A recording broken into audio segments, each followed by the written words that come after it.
নমস্কার এভরিওয়ান, সবাইকে ওয়েলকাম করছি নতুন আরেকটি রেসিপি দেখার জন্য। আশা করি যে যেখান থেকে ভিডিওটি দেখছেন সবাই সুস্থ আছেন এবং ভালো আছেন। আজকে সহজ পদ্ধতিতে ঝিকিমিকি পিঠা অথবা রেশমি পিঠাও বলতে পারেন। এই পিঠাটা তৈরি করতে কোনো রকম ঝামেলা মনে হবে না এবং কম সময়ে আপনারা তৈরি করতে পারবেন। আর কোনো রকম হাতের স্পর্শ ছাড়াই যে কখনো পিঠা তৈরি করেনি সে কিন্তু খুব সহজেই প্রথমবারেই পারফেক্টভাবে পিঠাটা তৈরি করতে পারবে এবং এই পিঠাটা তৈরি করে পুরো বছর সংরক্ষণ করেও খাওয়া যাবে। চলুন এবার মূল রেসিপিতে যাওয়া যাক। পিঠাগুলো তৈরি করার জন্য এখানে 250 গ্রাম আমি আতপ চাল নিলাম। আর আতপ চাল দিয়ে কিন্তু এই পিঠাটা তৈরি করতে সুবিধা হবে। আতপ চালটা আমি 3 ঘন্টা আগে ভিজিয়ে রেখেছিলাম আর অনেকটাই নরম হয়েছে। আর এই চাল দিয়ে খুব সহজেই পিঠাগুলো তৈরি করা যাবে। এই চালগুলো ব্লেন্ডারে এখন ভালোভাবে একটা পেস্ট তৈরি করে নিতে হবে। তবে আপনারা চাইলে পাটায় বেটেও পেস্টটা তৈরি করে নিতে পারেন। আর চালের পেস্টটা পাতলা করা যাবে না, ঘন করেই তৈরি করে নিতে হবে। একবারে কিন্তু পেস্টটা তৈরি করা যাবে না, দুইবারে পেস্ট তৈরি করে নেব। আর এখন যেটা করতে হবে, এখানে কিন্তু 3টা এলাচ ব্যবহার করব। তাহলে পিঠার ফ্লেভারটা কিন্তু খুব ভালো আসবে। আমার মনে হয় আপনারা কিন্তু এভাবে কখনো খাননি, অবশ্যই কিন্তু ট্রাই করে দেখবেন। আর এলাচগুলো ব্যবহার করবেন যখন চালটা বেটে নেবেন বা পেস্ট তৈরি করে নেবেন, তখন কিন্তু ব্যবহার করতে হবে, অথবা এলাচের গুঁড়োটা ব্যবহার করতে পারেন। এবার চালের পেস্টটা কিন্তু অবশ্যই চেলে নিতে হবে। আমি একটা চালনির সাহায্যে চেলে নিব। তবে চালের পেস্ট যত ভালোভাবে তৈরি করেন ভিতরে কিন্তু অনেকটাই দানা থেকে যায়, আর দানাটা থাকলে ডিজাইনটা তৈরি করতে সমস্যা হয়ে যাবে। তাই অবশ্যই কিন্তু চেলে নেবেন, চেলে নিলে আর কোনো সমস্যা হবে না।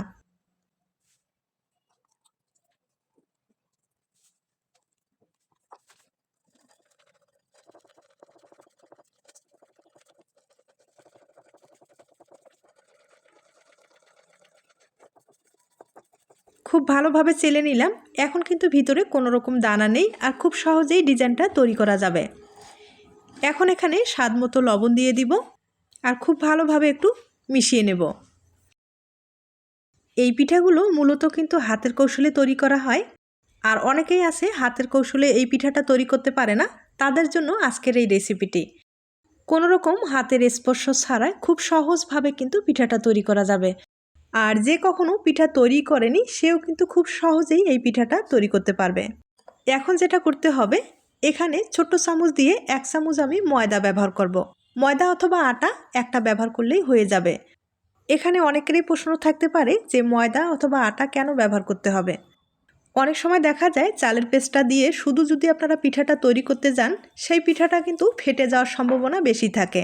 যারা এই পিঠাটা তৈরি করতে পারে তাদের ক্ষেত্রে কিন্তু একবারে না। আর যারা নতুন আছেন তাদের ক্ষেত্রে কিন্তু আমি বলছি, সামান্য পরিমাণে একটু আটা অথবা ময়দা যদি ব্যবহার করেন সেক্ষেত্রে এই সমস্যাটা আর দেখা দেবে না। আর যেটা করতে হবে, এখানে যদি আপনারা জল ব্যবহার করতে চান, মানে ঘন যদি পেস্টটা তৈরি হয়, সেক্ষেত্রে সামান্য পরিমাণে কিন্তু জল লাগবে। আর সেই জলটা কিন্তু হালকা কুসুম গরম জল ব্যবহার করতে হবে, তাহলে কিন্তু আর কোনো সমস্যা হবে না। আর আমি কিন্তু সামান্য পরিমাণে হালকা কুসুম গরম জল ব্যবহার করলাম। আর পেস্টটা অবশ্যই কিন্তু হাত দিয়ে চেষ্টা করবেন ভালোভাবে ফেটিয়ে নেওয়ার।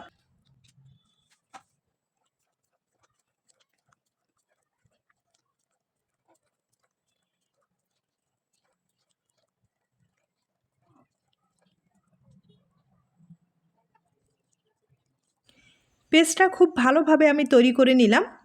এখন সামান্য পরিমাণে পেস্ট একটু আলাদা করে নেব। আর এটাতে ফুড কালার ব্যবহার করব। আপনাদের ক্ষেত্রে যদি ফুড কালারটা পছন্দ হয় দিয়ে দিবেন, অথবা স্কিপ করতে পারেন।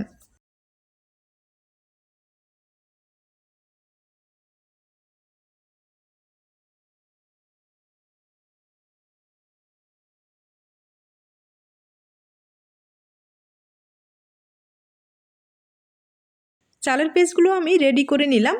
এবার যেটা করতে হবে, এই চালের পেস্টগুলো প্লাস্টিকের ব্যাগে ভরিয়ে নেব। আপনারা কিন্তু নর্মাল কোনো প্লাস্টিকের ব্যাগে ভরিয়ে নিতে পারেন, অথবা লবণের যে মোটা প্যাকেটগুলো আছে সেগুলো কিন্তু ব্যবহার করতে পারেন। আমি একবারে নর্মাল প্লাস্টিকে ভরিয়ে পিঠাগুলো তৈরি করে দেখিয়ে দেব।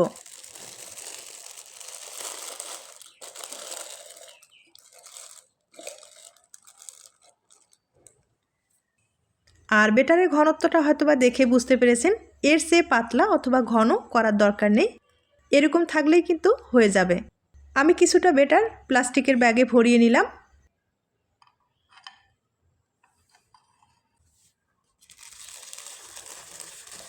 এবার প্লাস্টিকের ব্যাগটা ভালোভাবে কিন্তু বেঁধে নিতে হবে।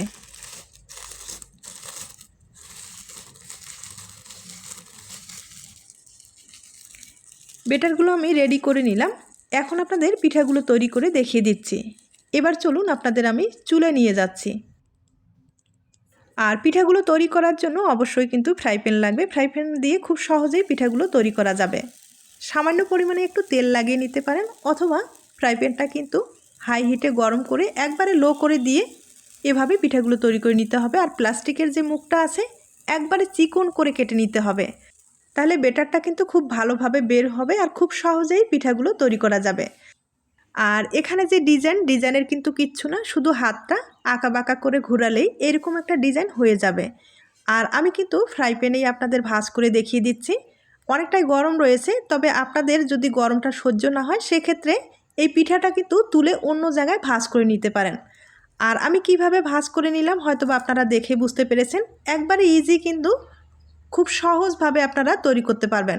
আর চেষ্টা করলাম খুব সহজভাবে তুলে ধরার জন্য, আশা করি আপনাদের খুব উপকারে আসবে। একইভাবে আমি আরও 2টা পিঠা তৈরি করে আপনাদের দেখিয়ে দিচ্ছি।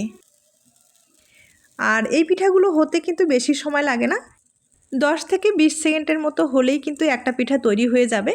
আর দেখতেই পাচ্ছেন কতটা সহজভাবে কিন্তু তৈরি করা যায়। আর আমার মনে হয় এর চেয়ে সহজ আর হয় না। আশা করি আপনারা উপকৃত হবেন।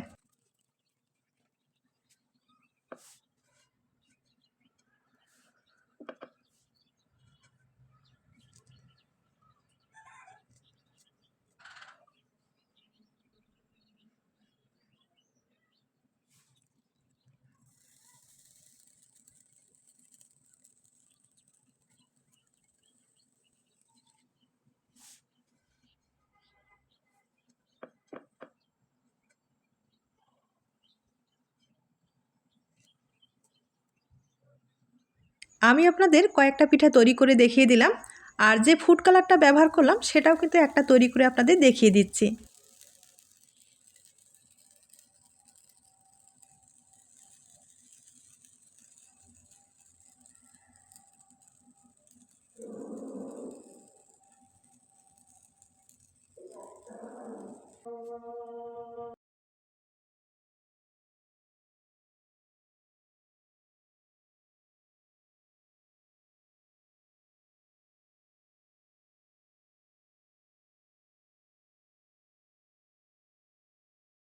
আমি আপনাদের অনেক কয়েকটা পিঠাই তৈরি করে দেখিয়ে দিলাম।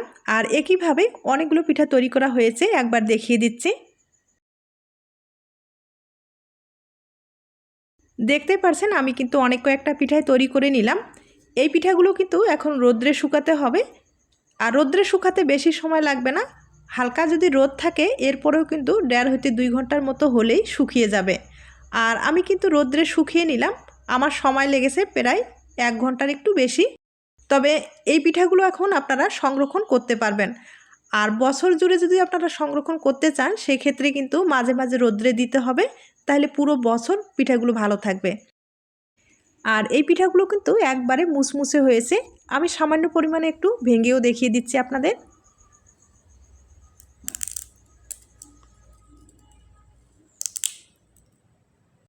আর এরকম শুকনো পিঠা আপনারা কিন্তু পুরো বছর সংরক্ষণ করতে পারবেন।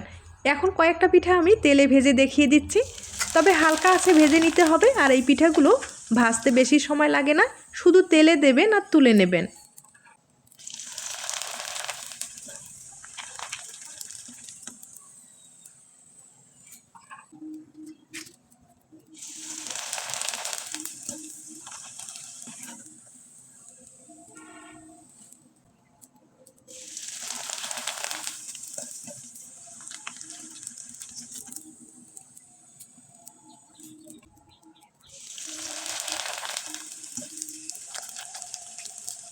আমি আপনাদের কয়েকটা পিঠা ভেজে দেখিয়ে দিলাম। আর ভেজে নেওয়ার পরে দেখতেই পারছেন পিঠাটা কতটা সুন্দর হয়েছে। এবার যেটা করতে হবে, যারা মিষ্টি পছন্দ করেন তারা কিন্তু একটু সামান্য পরিমাণে গুড়ের শিরা তৈরি করে পিঠাগুলোর উপরে ছড়িয়ে দিলে পিঠাটা খেতে কিন্তু ভালো লাগবে। অথবা শুধু চিনিও কিন্তু ছড়িয়ে দিয়ে খেতে পারেন, তবে গুড়ের শিরাটা হলে বেশি ভালো লাগবে খেতে। এরপরে সামান্য পরিমাণে আমি একটু নারকেল কোরানো দিয়ে দিব, তাহলে পিঠাটা খেতে কিন্তু দুর্দান্ত লাগবে।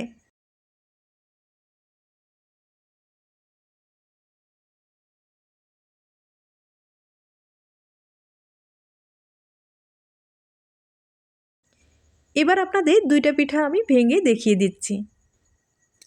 দেখতেই পারছেন পিঠাগুলো কতটা লোভনীয় হয়েছে, খেতে কিন্তু ভীষণ ভালো লাগবে।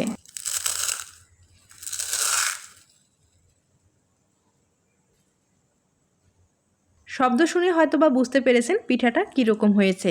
একইভাবে আমি আরেকটা পিঠা আপনাদের ভেঙে দেখিয়ে দিচ্ছি।